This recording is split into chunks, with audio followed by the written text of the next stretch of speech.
Hello बच्चों, कैसे हैं आप सभी लोग। उम्मीद करता हूं कि बढ़िया होंगे, अच्छे होंगे। तो अब मैं लेकर आ गया हूं नेक्स्ट लेक्चर। जैसा कि पिछले लेक्चर में हमने देखा था गोली दर्पण द्वारा प्रतिबिंब का बनना, ठीक है। हाँ, गोली दर्पण द्वारा प्रतिबिंब का बनना, जिसमें अवतल दर्पण द्वारा प्रतिबिंब 6 स्थितियों में बनते हैं, जिनमें से हमने 2 स्थितियों को देख लिया था। आज बारी है तीसरी स्थिति की, ठीक है। तो बने रहिए हमारे साथ और हमारे इस चैनल पर स्ट्रगल एकेडमी में, ठीक है। तो देर किस बात की, हेडिंग लगाइए तीसरी वाली। क्या है भाई कि जब वस्तु कहां पर स्थित हो, जब वस्तु वक्रता केंद्र पर, वक्रता केंद्र को किससे लिखेंगे, सी से, पर हो। जब वस्तु वक्रता केंद्र पर हो, ठीक है। तो जब वस्तु वक्रता केंद्र पर स्थित होगी तब उसका प्रतिबिंब कैसा बनेगा, ध्यान देना।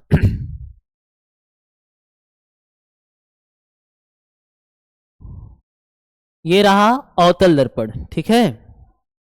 अब इस पर हम लगा देते हैं, 1 मिनट रुक जाइए, थोड़ा बढ़िया से बन जाए।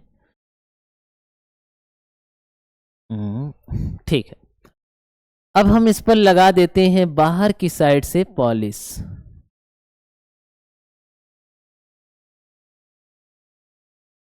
ये हो गई पॉलिश। ये हो गया पोल, और यहां पे हो गया बच्चों फोकस, और यहां पे हो गया वक्रता केंद्र, ठीक। और ये अनंत।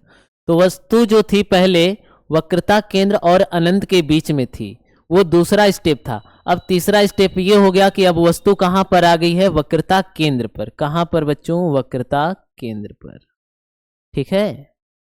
तो ये रहा वक्रता केंद्र।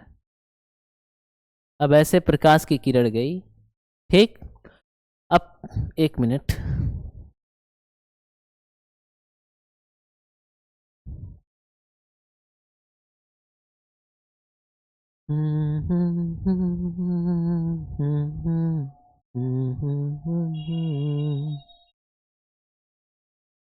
अब ये प्रकाश की किरण गई ऐसे, और यहां से टकराने के पश्चात ये फोकस से होकर चली जाएगी, ठीक। इसमें लेते हैं शेप वाले को।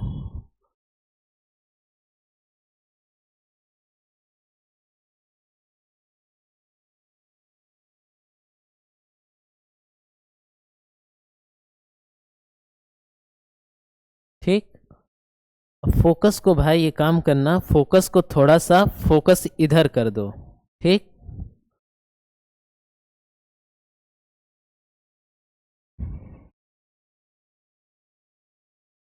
ये हो गया फोकस और ये हो गया वक्रता केंद्र, ठीक।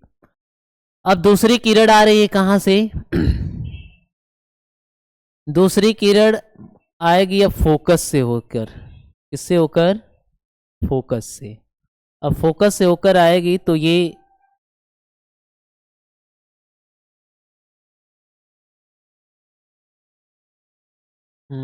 अरे क्या है कि फिगर बनाना थोड़ा मुश्किल होता है। ये तो मिट भी नहीं रहा है।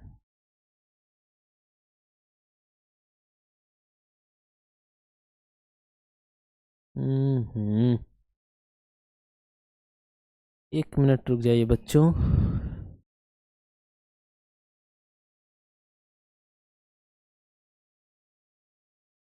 ठीक।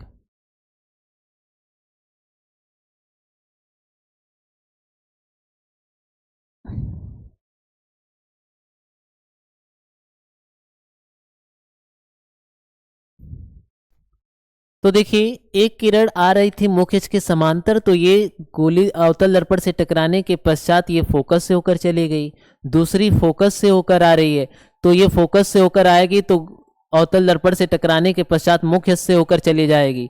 तो दोनों किरणें एक दूसरे को इस बिंदु पर क्या कर रही हैं, कट कर रही हैं। तो इस बिंदु पर एक दूसरे को कट कर रही हैं, तो यहां पर क्या बनेगा, प्रतिबिंब बनेगा। यहां पर क्या बनेगा, प्रतिबिंब। तो यहां पे प्रतिबिंब बनेगा बच्चों, तो यहां पे आप क्या बना लेंगे, प्रतिबिंब बना लेंगे, ठीक है।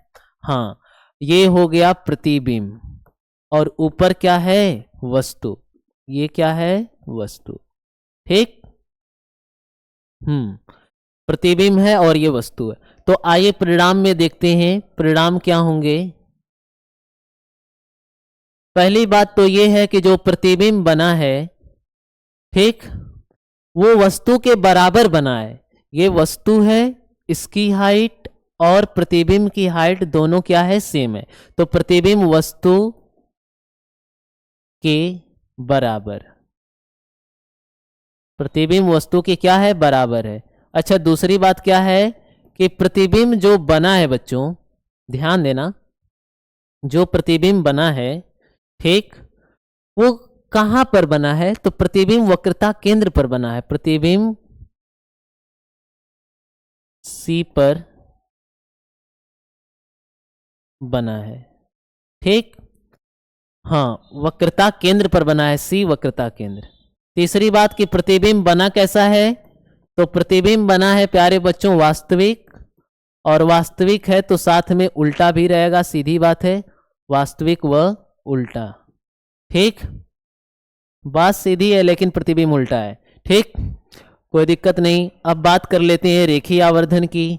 तो रेखीय आवर्धन क्या होता है, मैंने आपको पहले ही बताया था, ये होता है इमेज और हाइट ऑफ ऑब्जेक्ट, यानी वस्तु की लंबाई दोनों की रेशियो होती है। और यहाँ पे मैं देखूं तो ये 1 के बराबर होगा। क्यों 1 के बराबर होगा, क्योंकि ऑब्जेक्ट की हाइट और इमेज की हाइट दोनों क्या है, सेम है। दोनों क्या है बच्चों, ऑब्जेक्ट की हाइट और इमेज की हाइट दोनों क्या है, सेम। ठीक है। पांचवी बात, रियल इमेज के लिए देखिए आवर्धन का मान नेगेटिव। ठीक, तो ये रही तीसरी स्थिति। क्लियर है, क्लियर है सबको, कोई दिक्कत इसमें नहीं ना। हाँ, वस्तु के नीचे ही उसका क्या बन जाएगा, प्रतिबिंब बन जाएगा, और जितनी बड़ी वस्तु होगी यानी वस्तु की लंबाई और प्रतिबिंब की लंबाई दोनों क्या होंगी, समान होंगी। ठीक है, चलिए आइए अब हम बात कर लेते हैं नेक्स्ट। ये बात है कि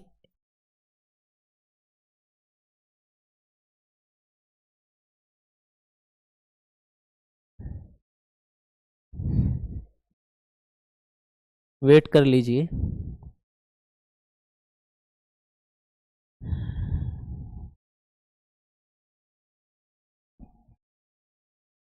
चौथी बात पे आ जाते हैं।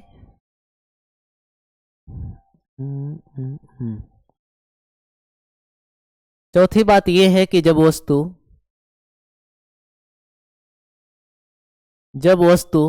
C व F के मध्य हो।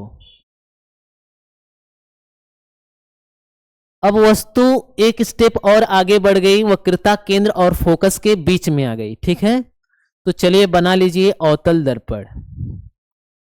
पियवा सिवान से भोर भइले आई, देवर तनी देहिया पे डली दरजाई,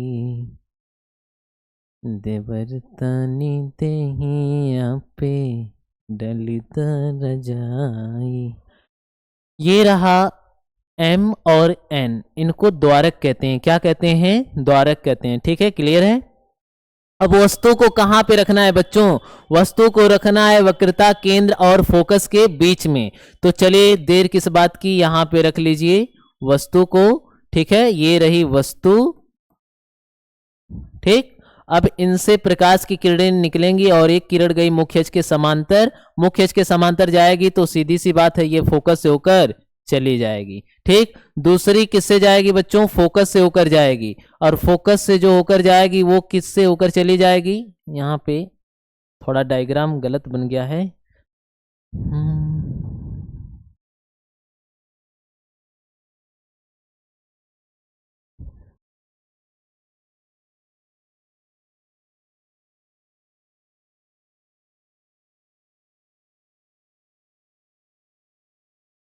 ठीक, वक्रता केंद्र को थोड़ा साइड में कर लेते हैं, क्योंकि देखिए इसी में हम मैनेज कर सकते हैं। ये यहाँ पे वक्रता केंद्र, ठीक है। और यहाँ पे बन गया प्रतिबिंब, तो ये रहा प्रतिबिंब, ठीक। वक्रता केंद्र के परे है, पीछे है, ठीक। तो यहाँ पे देखा जाए तो प्रतिबिंब परिणाम में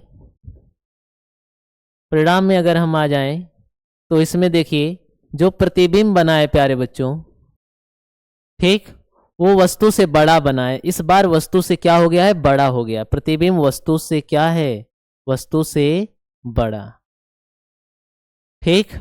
दूसरी बात ये है कि जो प्रतिबिंब है, ठीक, हाँ, वो सी के परे, सी के परे का मतलब वक्रता केंद्र के पीछे है।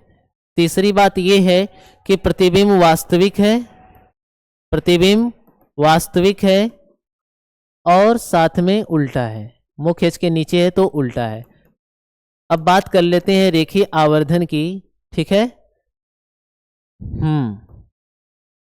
तो देखिए जहां m 1 के बराबर हुआ करता था, अब वहीं पे m 1 से क्या होने लगेगा, बड़ा होने लगेगा। देखिए हर लोगों का समय आता है, टाइम आता है, जहां ये बहुत छोटा हुआ करते थे, आज ये m से क्या हो गए, बड़े हो गए 1 से, ठीक। चलिए पांचवी बात कर लेते हैं कि m तो रियल इमेज के लिए क्या रहेगा, निगेटिव रहेगा, ठीक। क्लियर है बच्चों, थोड़ा सा डायग्राम सही बनाइएगा, ठीक है। चलिए अब हम आगे बात कर लेते हैं पांचवें पर। कितना रिफ्रेश मार रहा है ये भाई।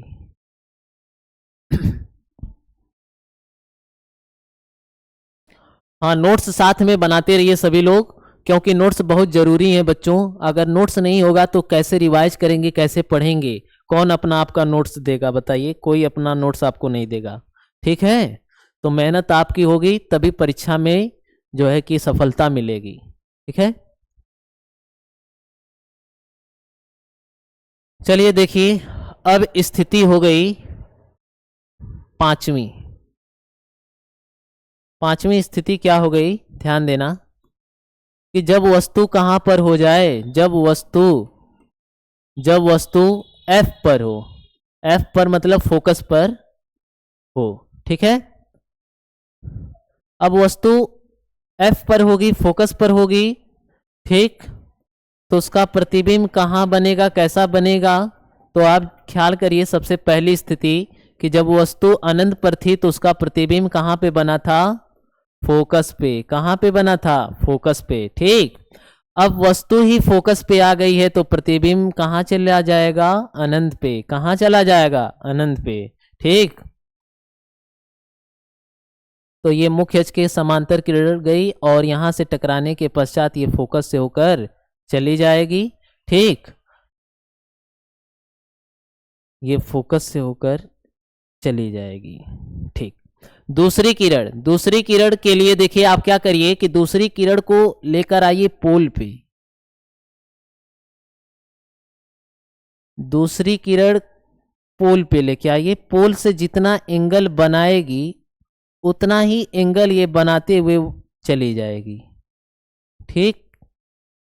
हाँ, तो यहां पे ध्यान दीजिए कि ये किरणें कैसी हैं, ये पैरेलल हैं, ठीक। ये पैरेलल हैं और पैरेलल रेज कहाँ मीट करती हैं, अनंत पे। कहाँ पे, अनंत पे। तो यहां पे लिखना पड़ेगा, यहां पे ये लिखना पड़ेगा बच्चों कि जो प्रतिबिंब है, ठीक, वो वस्तु से बहुत बड़ा है। प्रतिबिंब वस्तु से बहुत बड़ा, ठीक है। क्योंकि प्रतिबिंब बनेगा कहां पे, अनंत पे। प्रतिबिंब कहां बनेगा, प्रतिबिंब अनंत पर बनेगा, प्रतिबिंब अनंत पर बनेगा। तीसरी बात यह है कि प्रतिबिंब अनंत पे बनेगा तो ये वास्तविक होगा कि आभासी होगा। देखिए नीचे बनेगा मुख्य अक्ष के तो वास्तविक ही होगा और साथ में उल्टा ही होगा, ठीक है। चौथी बात यह है कि जो रेखीय आवर्धन होगा यानी m की वैल्यू अब बहुत बड़ी हो जाएगी, किससे? 1 से। ठीक है, और पांचवी बात कि m निगेटिव ही रहेगा। ठीक, रे डायग्राम क्लियर है सबका? समझ में आ रही है बात? कोई दिक्कत नहीं ना? चलिए ठीक, बढ़िया। लास्ट देख लेते हैं बच्चों, लास्ट बने रहिए हमारे साथ। ठीक है, हाँ लास्ट वाला देखिए, छठवीं स्थिति। छठवीं स्थिति, जब वस्तु काफी इंपॉर्टेंट है, ये बोर्ड में भी पूछी जाती है। ठीक, जब वस्तु F व P के मध्य हो, P के मध्य फोकस और पोल के बीच में होगी, जब वस्तु फोकस और पोल के बीच में होगी बच्चों, ठीक, फोकस और पोल के बीच में होगी, तब क्या होगा? ध्यान देना, ये हो गया पोल और यहाँ पे हो गया साथ में फोकस और यहाँ पे हो गया वक्रता केंद्र। अब वस्तु यहाँ पे आ गई है, यहाँ पे ये है वस्तु ये है, एक मिनट,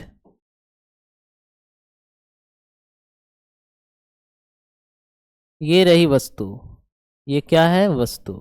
ठीक है, अब यहां से प्रकाश की किरण निकलेगी मुख्य अक्ष के समांतर। मुख्य अक्ष के समांतर वालों का सदा नियम रहा कि वो फोकस से ही होकर जाएंगी। ये किससे होकर चली गई? फोकस से। अब ये आएंगी पोल पर आएंगी तो जितने अंश का कोण बनाएंगी, हाँ थीटा एंगल पे आ रही हैं तो ये थीटा एंगल पर चली भी जाएंगी। कितने, एक मिनट, डायग्राम सही नहीं बनता इसीलिए गुस्सा बढ़ती है। ठीक, तो ये थीटा एंगल पर चली गई। ये किरणें हैं असमांतर। कैसी किरणें हैं? असमांतर। असमांतर किरणें। असमांतर किरणें पीछे की साइड मिलती हैं। किधर मिलती हैं बच्चों? हाँ, बैकवर्ड मिलती हैं, पीछे।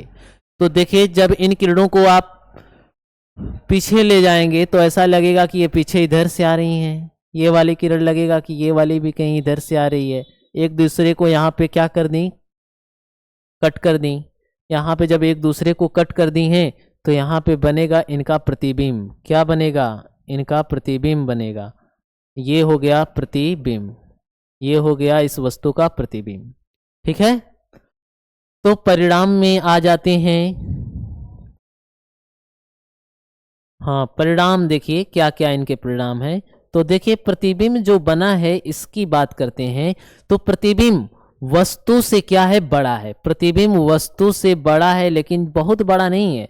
पिछली बार बहुत बड़ा था। ठीक है, तो प्रतिबिंब वस्तु से बड़ा, प्रतिबिंब वस्तु से बड़ा। ठीक है, अच्छा दूसरी बात कि प्रतिबिंब बना कहाँ है?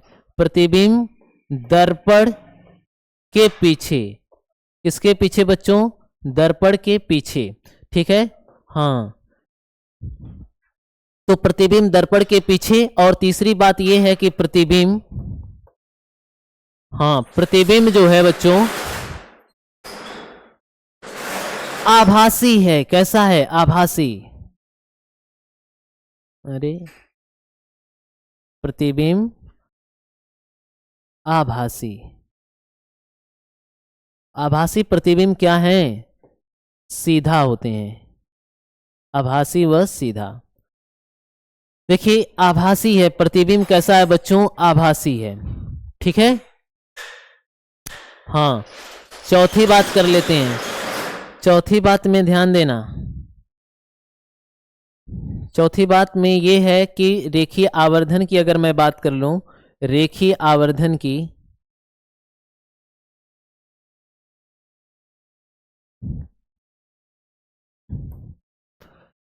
रेखीय आवर्धन एक से क्या होगा? बड़ा ही होगा। ठीक, पांचवा, यहाँ पे m की वैल्यू अब की बार जो है क्या हो जाएगी? पॉजिटिव हो जाएगी, क्योंकि प्रतिबिंब कैसा है? आभासी और सीधा है। ठीक है, आभासी और सीधा के लिए m की वैल्यू कैसी होती है, पॉजिटिव होती है। तो उम्मीद है आप सभी लोगों को बच्चों समझ में आया होगा। ठीक है, बने रहिए हमारे साथ इसी चैनल पर, पूरा नोट कंप्लीट कराऊंगा। ठीक है, बस चैनल को क्या कर दीजिए, सब्सक्राइब कर दीजिए और डेली वीडियो अपलोडेड होती रहेंगी, साथ आपका चाहिए। ठीक है, धन्यवाद।